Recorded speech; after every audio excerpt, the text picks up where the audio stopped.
I just found out my dead best friend's daughter might be my husband's, and he's saying she probably is, but that it's not what it looks like. I don't even know where to start. The past 6 months have been an absolute train wreck and it only seems to be getting worse.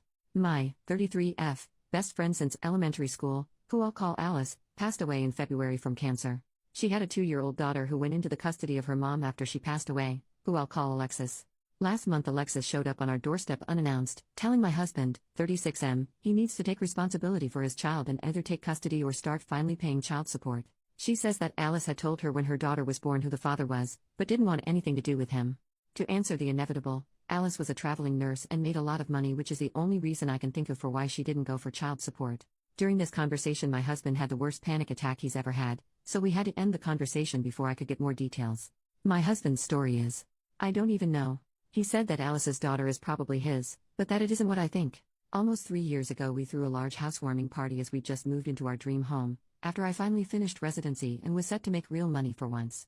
Alice was in town and set to be at the party, but I was called into work before she got there. I didn't get back till after 3 a.m., party was winding down, my husband was passed out upstairs, and Alice had already left the party, which at the time I did find strange as we hadn't seen each other in months, and I thought she really would have wanted to see me as well. My husband claims he woke up in the middle of the night to Alice on top of him, but he passed out again before he could say anything. He claims he never told me because he was worried I wouldn't believe him, which I really don't know if I do. He showed me some texts he sent his best friend the next day asking for his advice about him thinking someone SA'd him, but if he cheated he could have had that conversation as evidence, especially since he never said Alice specifically.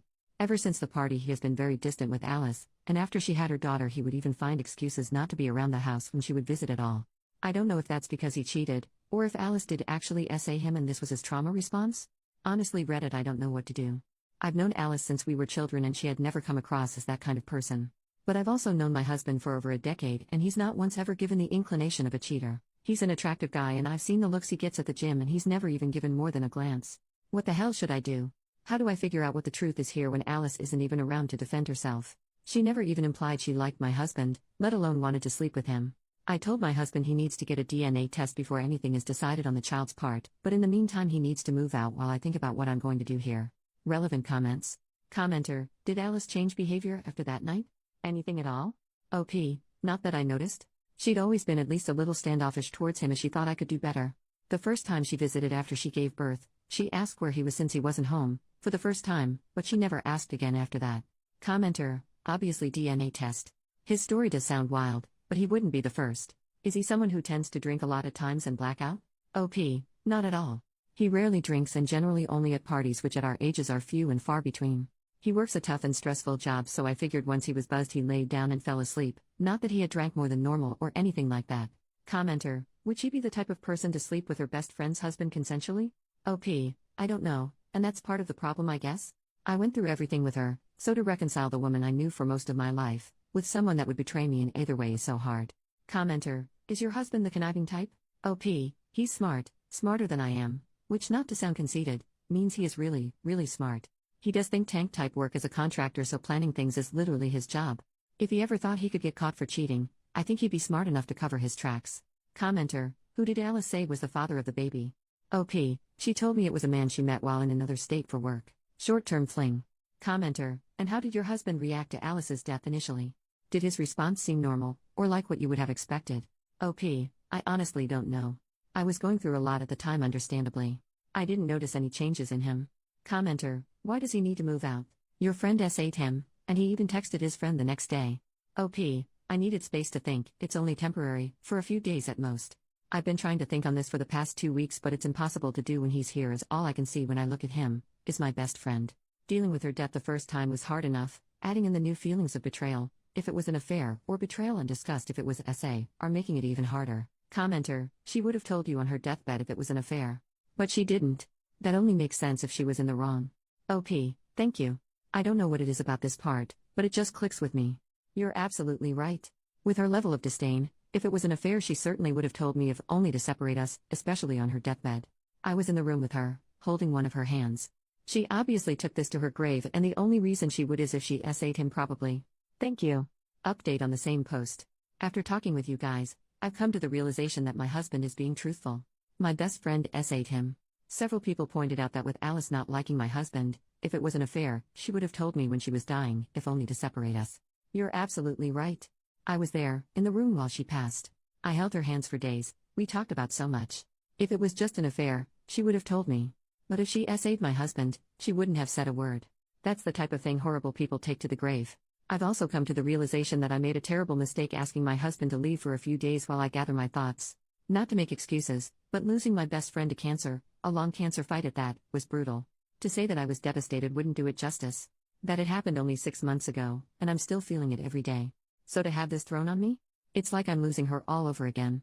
Either she betrayed me and screwed my husband, or she betrayed me and essayed my husband. Not only have I lost her, but now I've lost the good memories, an entire lifetime's worth. It was impossible for me to look at him and not also see her, and be struck with the horror and realization of that loss all over again. I felt I needed to be able to break down, grieve, and think without the fresh wave of loss I got every time I saw him. It was wrong of me to ask him to leave, you're right though, and as of a few minutes ago I've righted this wrong. I called my husband, I apologized, told him I believe him, and begged him to come home. He'll be here in half an hour at most, and I'm going to support my husband the way I know he would have supported me. I've been an off and on Reddit user for several years, and sometimes the advice given on subreddits like these can be a bit hit or miss, but today you guys did good. You've helped me realize not only that I was wrong and being stupid at that, but that I was hurting the person that needed me the most. I was selfish. I have no idea what we're going to do as far as the potential daughter is concerned, but I can assure you we'll deal with it together. It's going to take a lot of time, and probably a lot of therapy, to grieve this new loss. I feel numb now, as though I'll never cry again. My best friend essayed my husband, which means she was no friend of mine. She flaunted it, coming to my house, sitting with me, and gabbing. She brought her child here trying to rub it in his face right in front of me. She tortured the man I loved, and I was an unknowing party to it. I feel sick to my stomach over how many times she came over, just to hold it over him.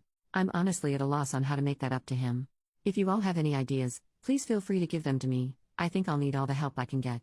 Tomorrow I'm going to take a leave of absence from work, just until we can figure out our next steps and we can get our heads on straight. Thank you everyone. Update, 7 months later. I've received a lot of messages asking for an update, so I've decided to finally sit down and write one out. As you can imagine, after the train wreck that was thrust upon us, this update isn't likely to answer any of your questions, only present a few more. I want to start by telling you all that I love and trust my husband. My reaction to ask him for space to think in retrospect was wrong. But at the time I didn't know what to think. It was a combination of losing my best friend again, and also the fear that I was losing my husband, that sent me spiraling. Again, it was a mistake to ask him to leave, and I did rectify that in the end. Now for the update. As mentioned in the original post, I did take a leave of absence from work, and we spent a long time just being together. Talking, reaffirming our love for one another, and figuring out what to do next. We of course spoke with a lawyer, and my husband was very adamant about not having anything to do with the child, but was willing to offer financial support as needed. So we agreed to do a DNA test immediately to prove paternity, and then go from there. Didn't know you could buy tests on Amazon, but with only a few weeks processing it was the easiest path forward since Alexis lives hours away. To everyone's surprise, Alice's daughter is not my husband. We ended up testing twice, both very definitive. The first test we performed ourselves as mentioned, and another after Alexis refused to believe the first test, and took my husband to court for child support. For a single second this whole thing made me second guess if my husband was essayed, that this could have been her way of forcing my husband to admit to an affair. But after talking with Alexis, I don't think that was the plan. Alexis says that Alice told her my husband was the father under strict confidence, demanding that she never, ever tell me or my husband. We were only ever to be told if Alexis died before Alice's daughter was old enough to take care of herself, so that she wouldn't end up in foster care. The only reason Alexis came to us then instead of keeping that secret, is because Alice's life insurance wasn't being released yet and she was out of options. She also felt I should know my husband and her daughter had had an affair. This all reaffirms in my mind that Alice did essay my husband, with the expectation of getting pregnant with his child. She obviously had other partners at the time since one of them fathered her daughter, but no one knows who. It's clear to me that Alice believed it was my husband.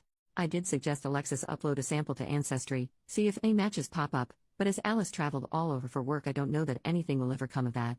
In truth, I've washed my hands of the situation. Alice did enough damage and I don't particularly plan to be around for any more. My husband and I have gone through a lot of counseling and will likely continue for a while. This whole situation damaged us both, my husband more obviously, and I don't think we'll fully heal for a very long while. To answer a few questions. No, sadly there isn't a hidden diary or text to explain what the hell was going on. My husband and I are not getting divorced. He understands why I reacted the way I did and has been strong when I was weak before. I've spent the past 7 months being strong while he was weak, so we're considering the whole thing even. We are still madly in love, and plan to be together for a long time still. More on this. No, we will not be adopting Alice's child. If she had been my husband's, we would not have been adopting the child. Ultimately I thank Reddit for setting me straight. There was a massive outpouring of support and corrective advice. To say I got a slap in the face would be a descriptive but apt way to put it. I needed it then, and I thank you for it. To say that you may have saved my marriage is an understatement. I do, however, have some good news. During my leave of absence, while my husband and I rediscovered what makes us love each other the most, I got pregnant. We're expecting our first baby, a girl, in a little over 3 months, and my husband and I are ecstatic. And no, we will not be naming her after my dead ex-best friend.